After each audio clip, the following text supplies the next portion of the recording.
Hola chicos y chicas, mi nombre es Sharon Tinta Álvarez, de la carrera de Informática de séptimo semestre. Hoy les hablaré sobre la integridad referencial en base de datos. La integridad referencial es un conjunto de reglas que impiden borrar o cambiar datos relacionados en una base de datos, asegurando así la integridad de la misma. ¿Pero cómo obtenemos la integridad referencial? Pues simplemente creando las claves foráneas. Para comprender mejor la integridad referencial, veamos un primer ejemplo. En este ejemplo podemos observar que se trata de una base de datos para las inscripciones de estudiantes con sus respectivas notas. En este ejemplo podemos observar también que se tienen las claves primarias en cada tabla, las tablas que hacen referencia a otras, como la tabla inscripción, solo llevan los códigos de las tablas a quienes hacen referencia como atributos y no como claves foráneas. Bien, veremos si este diseño funciona y nos puede dar una base de datos íntegra.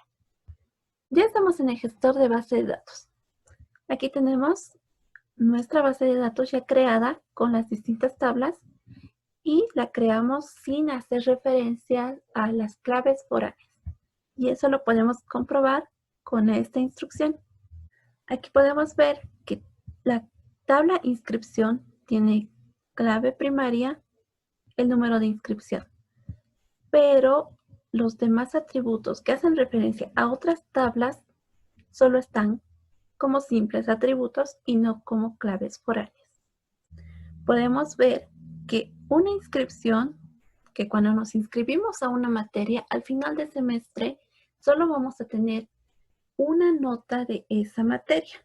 No podemos tener 2, 3, 4 notas de la misma materia. También que la inscripción solo se puede hacer a estudiantes que pertenezcan o que estén en un registro. No podemos eliminar una tabla como estudiante, materia o docente o algún registro de ellas, porque sus claves primarias están siendo referidas en otra tabla. Vamos a ver si esta base de datos, sin hacer referencia a las claves foráneas, cumple todo lo que hemos dicho. Para ello vamos a tomar como ejemplo en la tabla de notas, vamos a tomar la inscripción 1004. La inscripción 1004 vemos que es de un estudiante que ha reprobado. Vamos a tratar de hacer es poner otra nota a esa misma materia, pero haciendo que el estudiante apruebe. Aquí el correlativo va a ser distinto y miren, aquí el número de inscripción es el mismo 1004, pero ya lo hemos puesto con otras notas y está aprobado. Exactamente nos permite hacer eso. ¿Qué ocurre en el caso de los estudiantes? Si queremos inscribir a un estudiante que no está en nuestros registros de estudiante. Como podemos ver aquí en la tabla de estudiantes, tenemos 226 estudiantes. Y justamente aquí para esta inscripción le damos el código de estudiante 300, algo que no puede suceder ya que ese estudiante no existe, ya que tenemos solamente 226 estudiantes. Pero vemos que el gestor nos permite hacerlo. Y por último, veamos qué sucede cuando intentamos borrar una tabla cuyo atributo está referenciado en otra tabla. Y sí, nos ha permitido eliminar. Pero ahora vamos a la tabla de inscripción, que como atributo se ha conservado el código estudiante.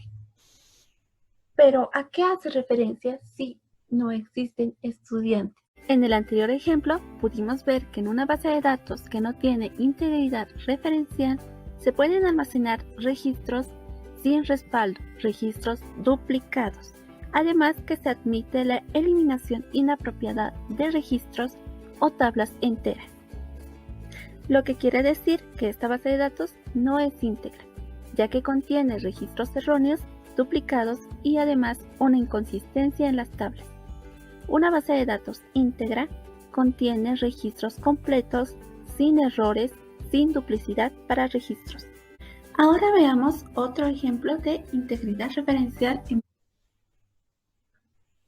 Veamos ahora en la misma base de datos, pero ahora hacemos referencia a las claves foráneas. Esta nueva base de datos que ya incluye las referencias a las claves foráneas. Y como podemos ver aquí, es muy distinto. En la tabla inscripción se tiene la clave primaria y se tienen las claves código de estudiante, código de docente y código de materia como claves foráneas, haciendo referencias a las tablas que corresponden. Y en la anterior base de datos nos permitía almacenar esta información duplicada. Veamos si en esta nueva base de datos, haciendo referencias a las claves foráneas, esta situación se repite. Y como podemos ver, no nos permite introducir una doble nota. Cuando un estudiante se inscribe en la materia, al final del semestre solo tiene una nota de aprobado o reprobado, ¿no? En este caso era adicionar una inscripción de un estudiante que no esté en nuestros registros de estudiantes. No debería permitirse. En la anterior base de datos sí nos permitía hacer esa inscripción. Veamos en esta nueva base de datos. Y no nos permite, porque dice que el código de estudiantes no existe en la tabla de estudiantes. La última situación que vimos en el ejemplo anterior es que esta eliminación se podía hacer. Y como vemos en esta nueva base de datos, sí nos restringe esa eliminación, ya que nos dice que otra tabla está haciendo referencia a un campo de la tabla que queremos eliminar. En nuestro segundo ejemplo vimos que con la integridad referencial solo se pueden añadir registros no duplicados, además que se hace una eliminación ordenada y controlada. Y así notamos que conseguimos una base de datos íntegra. Como conclusión tenemos que la integridad referencial nos permite tener una base de datos confiable, registros no duplicados y también una eliminación segura. Muchas gracias por ver el video y si te ha gustado, por favor, regálame un like.